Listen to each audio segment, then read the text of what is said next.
Good afternoon. NATO defense ministers have just met to address key challenges for our security.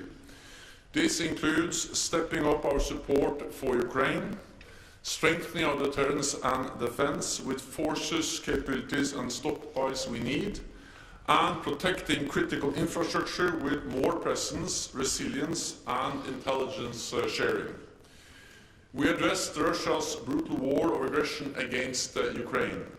President Putin has responded to his failures on the battlefield with attempted annexations, partial mobilization, reckless nuclear rhetoric, and indiscriminate attacks on civilians and critical infrastructure. Together, this represents the most serious escalation since the invasion in February.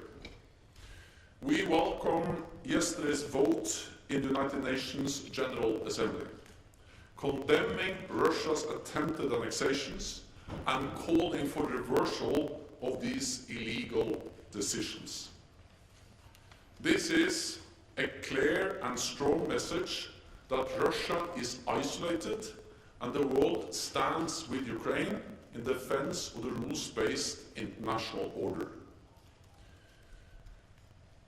NATO is not party to the conflict, but we will continue to support Ukraine for as long as it takes.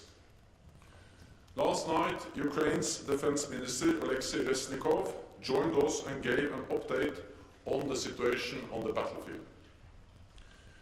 Ukraine is making good progress, pushing back the invading Russian forces in the east and in the south. NATO allies are supplying advanced systems, including artillery, air defense, and armored vehicles. And I welcome today's announcement by Spain that they will provide 4 Hawk launchers to strengthen Ukraine's air defenses. This comes on top of what other allies have delivered over the last few days. I thank all allies for their significant contributions, and I urge them to continue to step up. We are also providing fuel, winter clothing and medical supplies as part of NATO's comprehensive assistance package. Under this package, NATO will shortly deliver counter-drone equipment to Ukraine, with hundreds of drone jammers which can help render ineffective Russian and Iranian-made drones, and to protect Ukrainian people and critical infrastructure. Over the longer term, we will also help Ukraine to transition from Soviet era to modern NATO equipment. This morning, allies had a regular meeting of the Nuclear Planning Group. It is important we continue to consult and coordinate on nuclear issues. President Putin's nuclear rhetoric is dangerous and irresponsible. We take these threats seriously, and we remain vigilant. We will not be intimidated. Any use of nuclear weapons would fundamentally change the nature of the conflict and have severe consequences. Russia knows that the nuclear war cannot be won and must never be fought. Allies were updated on NATO's long-planned deterrence exercise Steadfast Noon, which starts next week. This is routine annual training to ensure NATO's nuclear capabilities remain safe, secure and effective. NATO's nuclear deterrence preserves peace, prevents coercion and deters aggression. Ministers also reviewed our progress on strengthening NATO's deterrence and defense. We are increasing the number of our high readiness forces. We now have more troops in the eastern part of the alliance, including 8 NATO battle groups from the Baltic Sea to the Black Sea, which can be scaled up quickly to brigade size. Today, we took decisions to increase our stockpiles of munitions and equipment, to speed up the delivery of capabilities, and to use the NATO defense planning process to provide industry with the long-term demand they need to boost production. NATO agencies can also support allies to facilitate procurement and organized warehousing for equipment. We also addressed what more we will do to protect our critical infrastructure following the sabotage of the Nord Stream pipelines. We have increased our vigilance in the Baltic and North Seas and doubled our naval presence there. Allies are increasing security around key installations, and we are stepping up our intelligence sharing and surveillance across all domains, from space to undersea capabilities. We also agreed to enhance the resilience of critical undersea and energy infrastructure, including when it comes to cybersecurity. Senior resilience experts from all allies will meet at NATO for the first time this year and address this in detail. In our final session today, allies focused on NATO's missions and operations, from the Western Balkans to Iraq. We were joined by the EU High Representative Borrell. In a more unpredictable world, it is important to strengthen and deepen NATO-EU cooperation. And I look forward to signing a new joint declaration with the EU presidents in the near future. In Bosnia and Herzegovina, NATO continues to support the EU-led Operation Althea. And in Kosovo, NATO's KFOR mission maintains a safe and secure environment in line with its UN mandate. In recent months, we have seen tensions flare up on multiple occasions. All parties must behave responsibly, show restraint, and avoid violence. The EU-facilitated dialogue between Belgrade and Pristina is the only way forward, and KFOR stands ready to intervene if required. In Iraq, NATO remains committed to our training mission, helping the security forces to suppress terrorism. NATO remains strong and vigilant, ready to face any threat from any direction. And with that, I'm ready to take your questions. We start with Sky, lady in white. Thank you very much. Thank you, Secretary General. The French President has said that France would not retaliate with nuclear weapons should Russia launch a nuclear strike against Ukraine or in the region. Would NATO consider a nuclear response to such an attack? And is France undermining Western deterrence by unilaterally ruling out a nuclear response? The fundamental purpose of NATO's nuclear deterrent is to preserve peace and deter aggression and prevent coercion against NATO allies. Circumstances in which NATO might have to use nuclear weapons are extremely remote. Russia's nuclear rhetoric is dangerous, reckless, and they know that if they use nuclear weapon against Ukraine, it will have severe consequences, and they also know that a nuclear war cannot be won and should never be fought. Thank you. National News Agency of Ukraine, Dmitry Shkurko.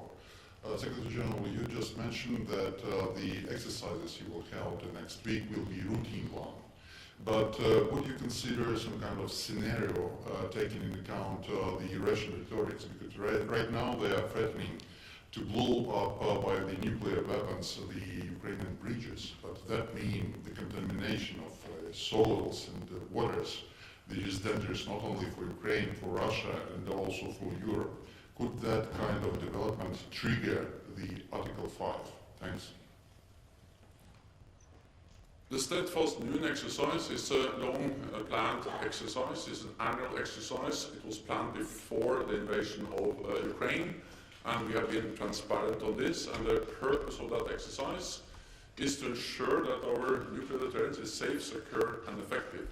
And this is to prevent coercion, is to prevent an attack on a NATO ally.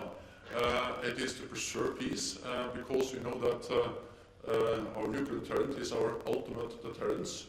Deterrence is the way to prevent any attack on a NATO ally and to preserve peace. And we have demonstrated that NATO's nuclear deterrent is effective and works. We have done that for decades. Then you asked me questions actually about two different things. Because one thing is an attack on NATO allies. then it will, of course, trigger Article 5. But when it comes to Ukraine, NATO is not party to the conflict, but we support Ukraine in defending themselves. Ukraine is a close partner. We have been supporting Ukraine for many years. NATO allies have trained and equipped the Ukrainian forces since 2014.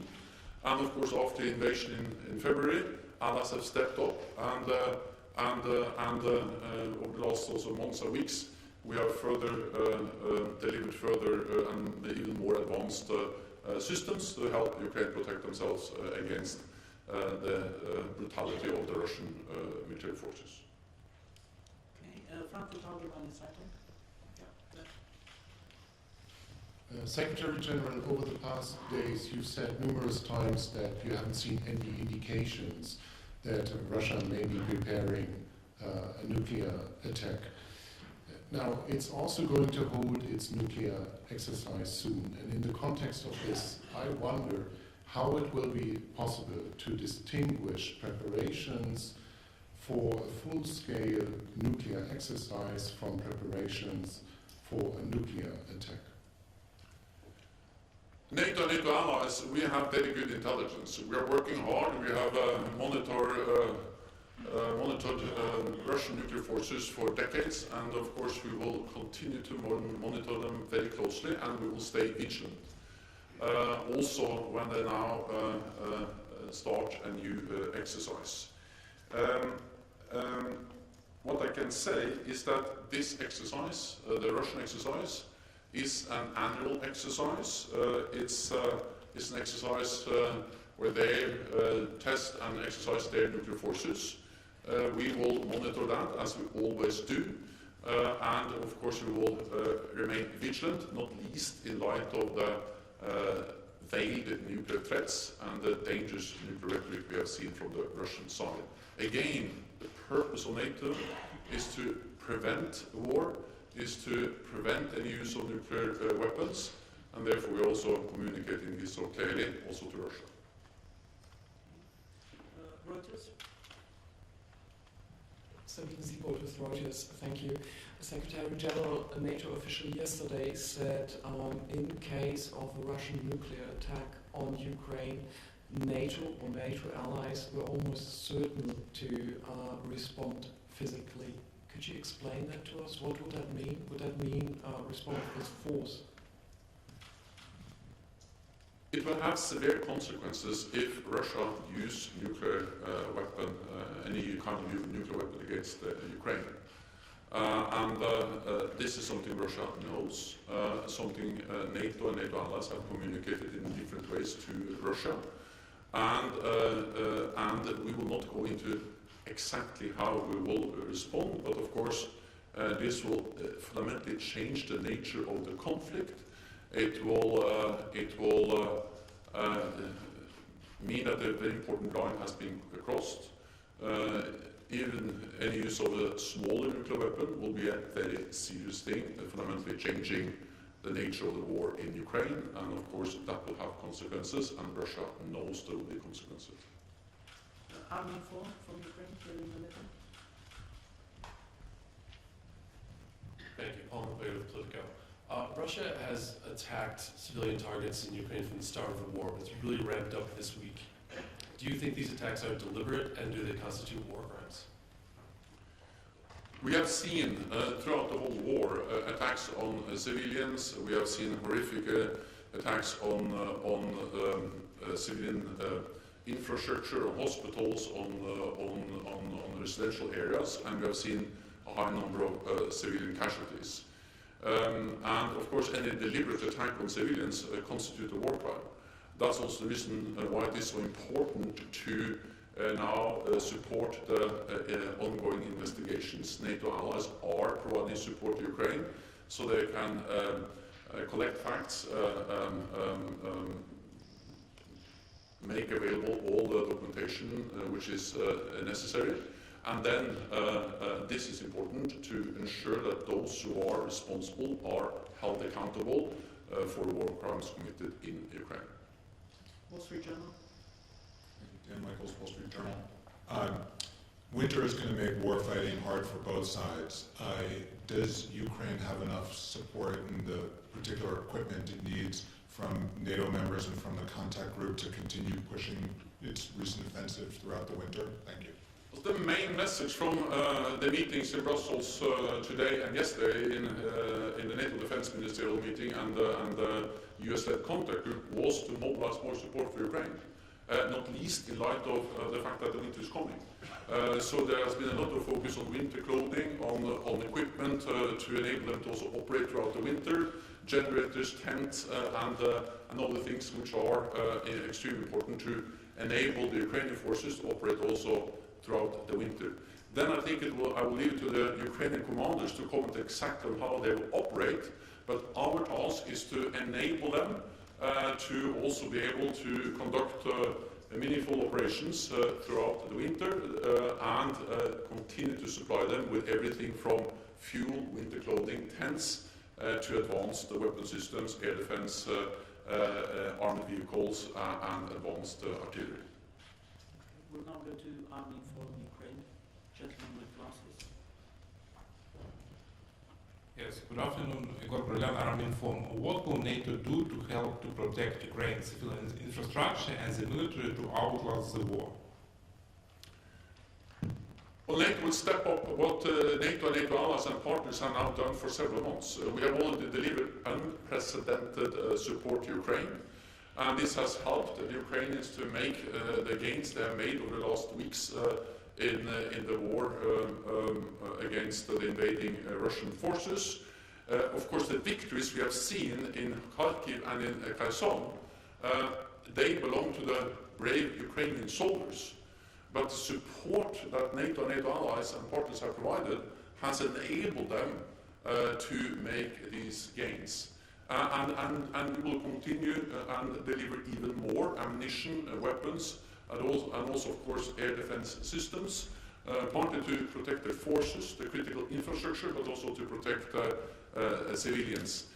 I trust that the Ukrainian commanders know how to best utilize the different air defense systems we are delivering. But you have to understand that just over the last few days, we have had announcements and deliveries from countries like the United States. Germany just announced actually delivered a very advanced air defense system. Spain announced a new delivery of Hawk air defense launchers today. And France has announced more air defense to Ukraine, so as also the Netherlands and many other countries. So just over the last few days, we have seen that when we mobilize, when we call on NATO allies to do more, they're actually doing more. And that's making a huge difference. And that was also the main topic we discussed with Defense Minister Resnikov. And of course, he calls on us to do more. I call on allies, we all call on allies, and allies are digging deeper into their stocks to be able to provide more support for Ukraine. At the same time, the deeper we dig into existing NATO stocks, the more important it is that we also are able to ramp up production. So that has been the other main issue of the meetings today, is how to ensure that our industry are producing more, partly by utilizing existing production capacity more shifts, more weekend, and more just to utilize existing investments more, but then there is also obvious need to invest more to expand the production capacity so we are prepared for long haul.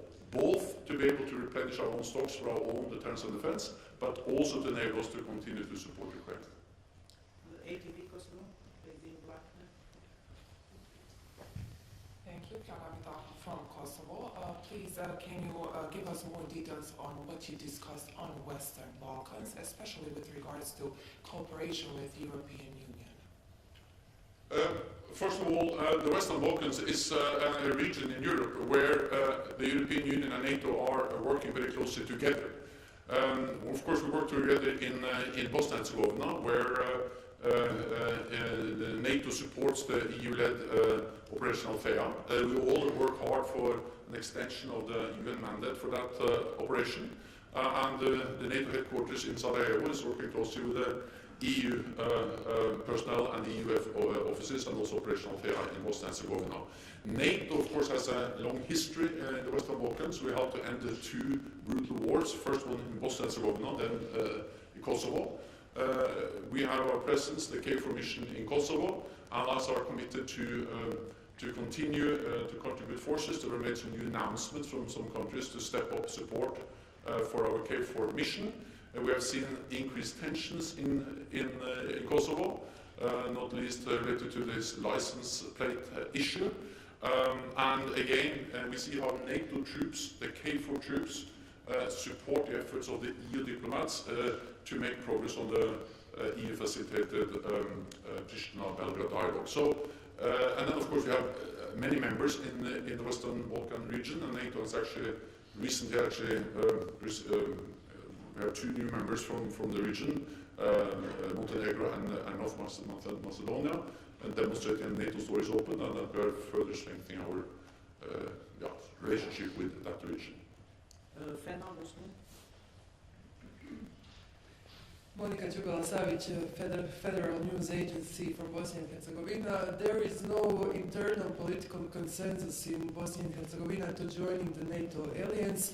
That's a big challenge. How do you see that issue, and how close are we to joining the NATO? Thank you. Bosnia and Herzegovina is one of the countries that which are on the path towards NATO membership, and of course we will continue to support the efforts of Bosnia and Herzegovina to move closer towards NATO. And we work and we support those efforts. Then at the end of the day, of course, it has to be Bosnia and Herzegovina that decides whether it wants to join NATO or not.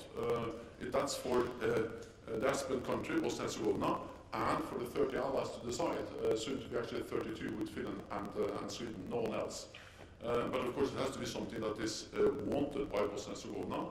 NATO will always respect decisions by countries to choose their own path. So if a country wants to be neutral, we of course 100% respect that. If they want to join NATO, of course then we sit down and see what we can do to make them move towards NATO membership. Okay, we'll take one final question from Polish TV, lady in blue. Dominika Jasic, I want to ask you, do you consider a risk of new provocation on the border between Poland or Lithuania and Belarus? And what might the answer of NATO in the case of new Belarusian provocation on the border, or Russian? Thank you. When the invasion happened in February, NATO was well prepared, because we had intelligence telling us clearly that the invasion was under preparation and something that was going to come. We actually shared that intelligence with the broader public as early as last fall. So when the invasion happened, we were prepared, meaning that we the same morning were able to activate our defense plans and increase further our presence in the eastern part of lines. So we were not surprised, and I say this because we have actually been preparing for a situation like this since 2014. Since 2014, we have implemented the biggest reinforcement of our collective defense since the end of the Cold War. Therefore, we were able to deploy thousands of new troops in the eastern part of the lines, also to Poland, backed by significant naval and air forces. And we have increased the readiness of our forces to be able to further reinforce if needed. We also made the decisions in Madrid that will further strengthen NATO's collective defense. I say all this because the purpose of this increased military presence is to prevent any misunderstanding or miscalculation about NATO's readiness to protect every inch of Allied territory. And the reason why we repeat and repeat again and again this message is that as long as there is no miscalculation in any capital of any potential adversary, then they will not attack us. Because we are the strongest alliance in history. Of course, there's always a risk for hybrid attacks, for cyber attacks, but the armed attack on a NATO allied country, we have been able to protect against that for more than 70 years because we have been united and because we have been able to every day send a clear message of deterrence that we are one for all for one, that our collective defense cause is real. Thank you very much. please conclude this press conference. Thank you.